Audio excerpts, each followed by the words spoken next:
mà khi mà thua từng một thí chờ chia chạyสกัดtrườngទី1នៃសកាត់បង្កប់ក្រុងកំពង់ចាមខេត្តកំពង់ចាមចំពោះព័ត៌មានคล้ายៗ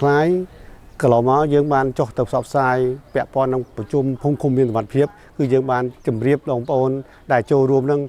កុំឲ្យគាត់ជឿទៅតាមអ្វីដែលគេបង្ហោះមិនពិតបាទឡើយយើងបានបញ្យល់ប្រាប់គាត់ថាព័ត៌មានដែលបងប្អូនគួរទៅជឿទុកចិត្តនឹងគឺព័ត៌មានរបស់ក្រសួងព័ត៌មានបាទរបស់មន្ទីរព័ត៌មានខេត្តឬមួយក៏เพจរបស់សម្ដេចអគ្គមហាសេនាបតីតេជោហ៊ុនសែនក៏ដូចជាសម្ដេចមហាបវរធិបតីហ៊ុនម៉ាណែតតែគាត់ទៅក្រៅ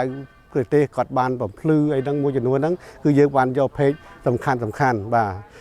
ទបើសិនជាបងប្អូនដែលគាត់យល់ច្រឡំ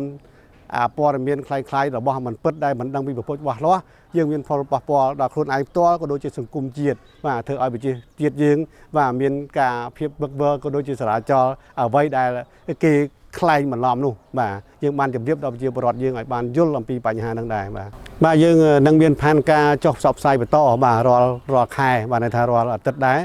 ចំពោះបងប្អូនជាពលរដ្ឋបាទយើងអាចមានក្រុមការងារថ្នាក់សកាត់ក៏ដូចជាប៉ុស្តិ៍បាទសហការគ្នាចុះទៅផ្សព្វផ្សាយដល់បងប្អូនកុំឲ្យជឿលើអ្វីដែលការបំផុសបំផុលអ្វីដែលមិនពិតបាទអញ្ចឹងគាត់ប្រជាពលរដ្ឋមួយចំនួនក៏គាត់បានយល់ច្រើនដែរបាទគាត់បានដឹងបាទពីបញ្ហាហ្នឹងដែរបាទ